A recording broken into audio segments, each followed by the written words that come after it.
Olá, nesta edição da TV Espaço Mulher Online, estamos aqui sendo recebida na sala aqui muito acolhedora da advogada, professora universitária, palestrante, autora de vários artigos. Vocês vão descobrir muitas coisas sensacionais dessa senhora aqui que nos recebe, que é a Ana Carla de Oliveira Melo Costa Pinho. E ela vai saudar vocês, nós vamos descobrir um pouco sobre ela e ela vai trazer um assunto extraordinário para nós, que é a importância dos tratados internacionais junto à nossa Constituição e que nos garantem, hein, mulheres, todos os nossos direitos imprescritíveis, inalienáveis, inafiançáveis. Para vocês, então, os cumprimentos da advogada e professora Ana Carla. Olá, internautas, é uma grande alegria, uma grande honra estar aqui conversando hoje com vocês na TV Espaço Mulher sobre esse tema que me é tão caro e é tão importante para nós mulheres, para os homens, para a sociedade e para o futuro da nossa nação. Doutora Ana Carla, como é assim que nós vamos explicar às pessoas que não são da sua especialização, como que é essa sua formação? Como que a senhora chega até ao estudo do direito internacional? Depois eu vou perguntar mais aonde abrange, mas como que a senhora conseguiu se especializar? Foi com foco nos direitos humanos? Foi por causa disso? O que lhe motivou a seguir por essa carreira? A questão dos direitos humanos, com toda certeza. Eu sou uma apaixonada por esse tema, também sou uma estudiosa da área de mediação de conflitos, que também é uma área dentro da área de direitos humanos, e eu acredito que realmente toda a evolução da nossa sociedade, a ideia de deixarmos um mundo melhor para os nossos filhos, dependerá do estudo e do foco que as nações tenham na questão dos direitos humanos. Muito bem, olha aí, estão começando a compreender que o negócio aqui nós vamos aprender muito, hein?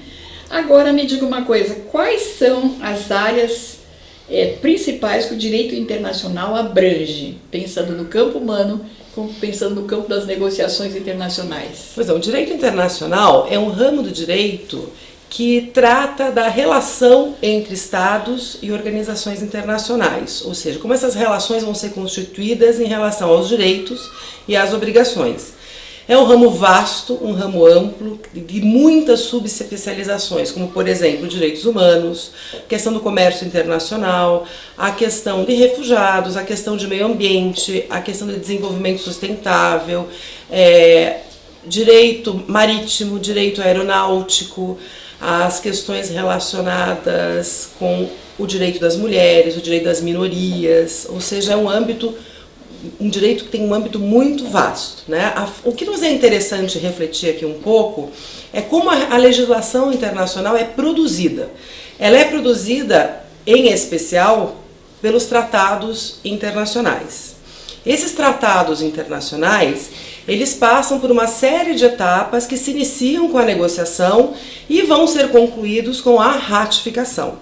Aqui no Brasil, a Constituição Federal determina que a ratificação é um ato exclusivo do presidente da República após ter passado por análise e aprovação das duas casas do Congresso. O que nos é importante pensar é que após a ratificação, esse tratado vai ingressar no nosso ordenamento jurídico, ou seja, ele não poderá ser descumprido. Para vocês terem uma ideia da importância disso, se nós tivermos uma lei nacional que esteja dispar com o Tratado Internacional ratificado, nós estaremos dentro do cenário internacional numa situação de ilícito internacional. Então, quando um país vai recepcionar um tratado na sua ordem jurídica, ele precisa adaptar a sua ordem jurídica para recebê-lo, porque ele jamais vai poder alegar que descumpriu determinado tratado porque não combinava com a minha legislação interna. Isso de forma alguma. A partir do momento que é ratificado, integrou o ordenamento jurídico do país. Muito bem explicado e parabéns, Ficou fácil para as pessoas entenderem. Antes de entrarmos nas questões ainda do direito das mulheres, pegando um pouco desse gancho que a senhora abordou agora, ou seja, a Constituição brasileira não poderá ser descumprida mediante o momento que ela venha a ferir qualquer um dos acordos, tratados ratificados pelo Brasil. Então, no caso que ocorram qualquer coisa que possa ocorrer no país, sempre será denunciado a partir da Constituição ou a partir dos tratados, ou a mesma coisa, seria a violação, a Constituição é a violação dos tratados. Como que nós vamos explicar para as pessoas mais? Veja bem, vamos começar agora a refletir um pouquinho sobre os tratados internacionais de direitos humanos. Isso. Então veja só, os tratados de direitos humanos, eles tomaram todo um vulto de importância internacional após a Segunda Guerra Mundial. A partir desse momento histórico, nós passamos a ter toda uma prevalência, uma preocupação nas questões humanitárias dentro das relações internacionais. Especificamente com relação aos tratados, existe todo um incentivo para que essas normas de direitos humanos sejam efetivamente transformadas numa legislação escrita, né, para que você possa ter a melhor maneira de efetivar e garantir o cumprimento dessas normas de direito internacional. No que tange aos direitos humanos dentro do nosso ordenamento jurídico, nós temos sim, como foi dito, a nossa Constituição Federal, que aborda vastamente e detalhadamente as questões de direitos humanos, incluindo a igualdade de gêneros, e também temos os tratados de direitos humanos dos quais o Brasil é signatário. Esses tratados, eles, quando internalizados, eles entram com status constitucional, né, e não podem ser descumpridos, no sentido de que eu não posso ter nenhuma decisão judicial contrária a esses tratados, porque são normas constitucionais, e também não posso ter nenhuma outra legislação infraconstitucional que seja elaborada em contrário a eles. Uma outra situação interessante é pensarmos que, ainda que não tivéssemos esse status constitucional das normas de direitos humanos, o direito internacional diz que tratados de direitos internacionais são indenunciáveis, ou seja, o país não pode se retirar unilateralmente desses tratados. Ou seja, são considerados cláusulas pétreas da nossa Constituição Federal e, para o direito internacional, são tratados indenunciáveis, né? Ou seja, o direito internacional está extremamente comprometido ao cumprimento, ao engajamento dos direitos humanos. Muito bem, parabéns, bem explicado. Agora temos que alertar também alguma coisa para o mundo econômico, não é? Os tratados internacionais, quando também vão reger, de certa forma, os tratados de compra e venda, comércio, seja o que for, de acordos, né? Econômicos, de construção de fábricas, seja o que for, tudo tem um contrato, vamos dizer assim, para ficar mais fácil para as pessoas. Esses contratos, eles dizem que serão regidos, né, pelas normas aqui internas e os tratados, e esses tratados econômicos, mesmo quando eles existem, eles têm duas coisas muito interessantes. Rompe-se o contrato a partir do momento que haja um crime de direitos humanos, vamos dizer assim, tá? Que é a violação de direitos humanos, e também a violação do direito do consumidor. É uma das coisas que me chama muito a atenção, e não sei até que ponto isso está sendo observado e cumprido, né? Mas como que a gente pode explicar numa linguagem mais simples para as pessoas? Olha, eu acredito que o que está sendo dito vem de encontro com o que eu acabei de dizer, né? O direito internacional se preocupa com a primazia dos direitos humanos sobre todos os demais, né? Então, não me parece lógico que eu abra um negócio, uma fábrica, como foi dito, e contrate meus funcionários para trabalhar de forma que viole os direitos do trabalho, que são direitos que compõem os direitos humanos, né? O que viole os direitos das mulheres, que compõem os direitos humanos, ou que viole o Estatuto da Criança e do Adolescente, que compõe os direitos humanos.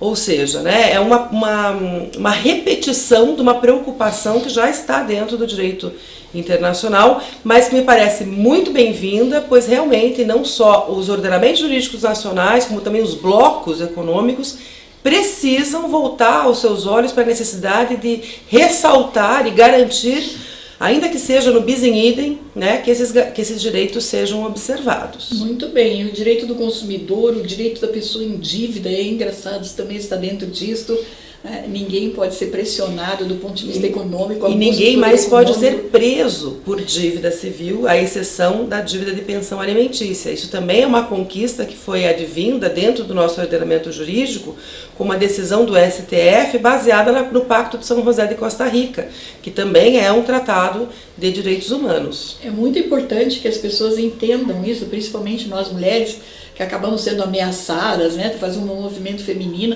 Já vi porque é feminista, porque é não sei o que, patati, patotó, que não pode, e está se rebelando, sabe aquelas coisas assim, de pressão, de atemorização.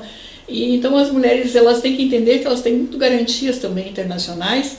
E é interessante, um pouquinho ainda adiante, antes de entrarmos no Mercosul, que a gente quer dar uma notícia interessante. Doutora, veja bem, como que a gente pode explicar também para as mulheres, né, as que não sabem, porque muitas ONGs participaram, muitas mulheres em liderança participaram, que foi a questão de denunciar internacionalmente a violência contra uma mulher, que era Maria da Penha. Nós não estamos falando de coletivo, porque coletivo é pior ainda, gente, tá? Então, veja bem, uma mulher dentro do seu lar, continuadamente, há uma inércia do Estado. O Estado não cumpre com a sua obrigação. Gente, o judiciário não cumpria, nem a polícia, nem ninguém. Tá? E aí o que aconteceu? Esse grupo de mulheres, né, se reúne, faz a denúncia internacional e o país Bom, vamos fazer aqui então uma rápida explicação a respeito da Lei Maria da Penha, que é uma grande conquista para nós mulheres e para a sociedade brasileira como um todo. Então, a Maria da Penha é uma bióloga, né? E ela passou 23 anos da vida dela sofrendo violência doméstica e 2 tentativas de assassinato por parte do marido dela. Muito bem, em 94, se não me engano, ou 96, melhor dizendo aqui, né? Tive que dar uma consultadinha na data, né? O marido dela foi condenado a 10 anos e 6 meses de prisão. Recorreu dessa sentença que o condenou e ficou preso mais ou menos uns 2 anos. Muito bem, ela, junto com, como foi bem dito, com uma equipe de mulheres, com os advogados, etc., analisaram aquela sentença e analisaram os tratados de direitos humanos assinados pelo Brasil, né? Ratificados pelo Brasil, melhor do que assinados, né? E aí o que acontece? Fizeram uma denúncia junto ao Conselho de Direitos Humanos da OEA, que é a Organização dos Estados Americanos, com base em quê? Que o Brasil, ao praticamente negligenciar, se omitir, né, com toda essa situação que ocorreu, com a situação processual que ocorreu na situação da Maria da Penha, o Estado, nesse momento representado pelo Poder Judiciário, né, estava descumprindo tudo que tinha sido acordado através da ratificação da Convenção de Belém do Pará de 1994, que é uma convenção que fala sobre a proteção da mulher, a erradicação da violência contra a mulher. O que aconteceu? A reclamação foi recebida e o Brasil foi condenado. Então, dentro dessas condenações que o Brasil recebeu, está inserida a obrigação de legislar de uma forma decente, de uma forma específica a respeito da proteção da mulher, da repressão da violência contra a mulher, das sanções às situações de violência contra a mulher. É muito interessante também que a partir daí, não é? A gente conhece tanto a Lei Maria da Penha, mas ainda ela não está sendo cumprida, o Estado ainda não está aparatado o suficiente, não é? E não é só a violência física de até levar à morte, sim, viu, gente? Tem a violência econômica, psicológica, moral. Então é importante que vocês estudem bem isto, né? E que se juntem de novo, né? Porque a pressão também política, ela não pode ocorrer, tá? A gente tem a liberdade do pensamento e da expressão. As mulheres também têm. Bom, agora nós vamos pensar um pouquinho antes ainda, doutora, da questão do Mercosul, que eu considero assim algo muito importante que está acontecendo agora, né? Nós temos a ONU Mulheres, a Bachelet hoje é a nossa, digamos assim, a nossa mestra máxima, né? Essa embaixadora, né? Ela é a nossa deusa, né? Além de todo o conhecimento que ela tem, que ela representa no mundo. Ela está lá na ONU Mulheres e estão realmente trabalhando muito. E a América Latina, fico muito contente que a gente tem um trabalho aqui junto com o pessoal da Câmara Mercosul e Américas, e já os parabenizei, que eles criaram várias comissões, né? As mulheres estão muito avançadas dentro da Câmara Mercosul e Américas, todo esse movimento que está tendo, né? E é muito interessante a gente falar agora um pouco como que está essa situação dentro do Mercosul, em que elas estão criando, junto com o PNUD, né, que também é um órgão da ONU, né, de desenvolvimento, Programa de Desenvolvimento, e elas lançaram, inclusive, esse projeto no Brasil. Então, o que a senhora pode resumir assim, do que está acontecendo com a ONU Mulheres, com o movimento do Mercosul, e como que isso está beneficiando as mulheres em termos de América Latina, né? Ok. No Caribe? Pode resumir, por favor? Sim, primeiro vamos falar um pouquinho da criação da ONU Mulheres, que é uma entidade, né, dentro da ONU, que tem um objetivo específico de tratar de questões relacionadas, para a gente resumir, ao empoderamento das mulheres e das meninas, né? Então o objetivo da ONU Mulheres no mundo, né, é tratar de questões relacionadas à violência de gênero, à questão do empoderamento econômico da mulher, a questão da mulher ter uma participação política efetiva e participação nas decisões das situações relacionadas a gênero, né, combate a feminicídio e etc. O Mercosul, entrando nesse embalo do ONU Mulheres, em 2011, criou uma espécie de grupos de trabalho para discutir as questões relacionadas às mulheres. E passou a discutir, por exemplo, questões de autonomia econômica, autonomia pessoal que envolvem as questões sexuais, as questões reprodutivas, as questões de violência doméstica, de violência no trabalho, de violência moral, e em especial do feminicídio, né? Como combater o feminicídio, como conscientizar a população para que o feminicídio não ocorra com a frequência que nós temos observado que ocorre. O Mercosul apresenta todos esses estudos, né, para a comissão, e a comissão faz como se fossem recomendações para os países membros do que devem ser aplicado na sua legislação, dentro desses estudos o que deve ter mais atenção, né, o que merece uma atenção maior de cada estado parte, né. A única situação que também nós precisamos mencionar é que essas resoluções elas não são vinculantes, né, e não obrigam os estados a legislarem. Mas isso não tira a importância do debate e mostra, sim, que o Mercosul e que o Brasil também está extremamente empolgado e engajado com os debates relacionados às questões de gênero. Então vamos conversar mais um pouco com a senhora fazendo a seguinte pergunta. Qual a sua consideração sobre a ONU Mulheres no Brasil? A ONU Mulheres no Brasil é algo fantástico, importantíssimo, pois em um primeiro momento trouxe para nós aqui informações organizadas que talvez nós não tivéssemos acesso.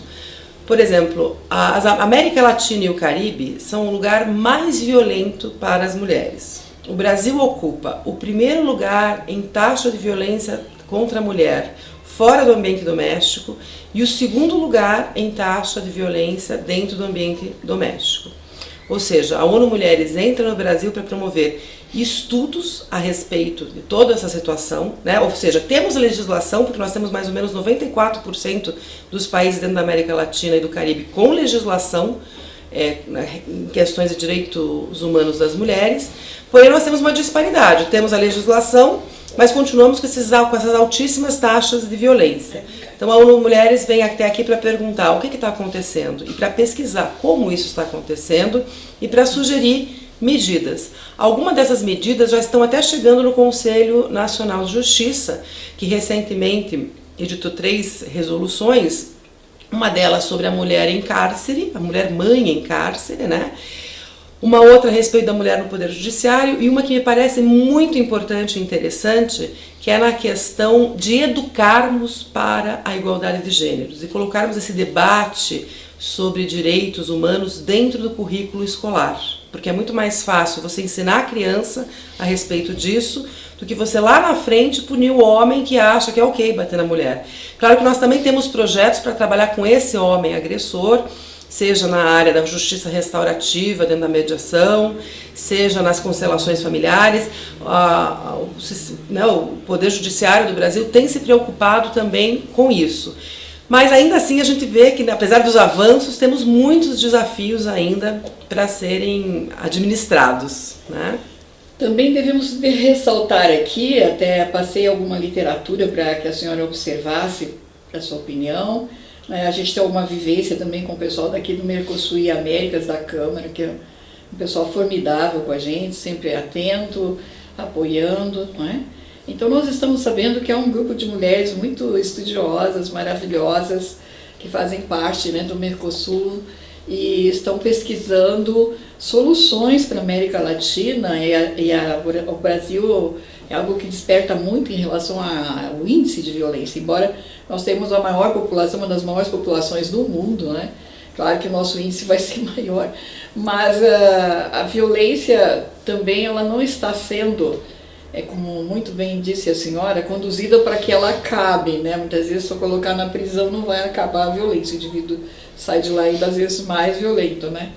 Então, o que nós temos achado interessante da nossa observação política desse movimento é que há departamentos hoje dentro do Mercosul em que estão sendo estudadas as condições das mulheres latino-americanas e ali tem os cientistas, né? Pessoas que também recebem informações tanto do Brasil quanto de outros países.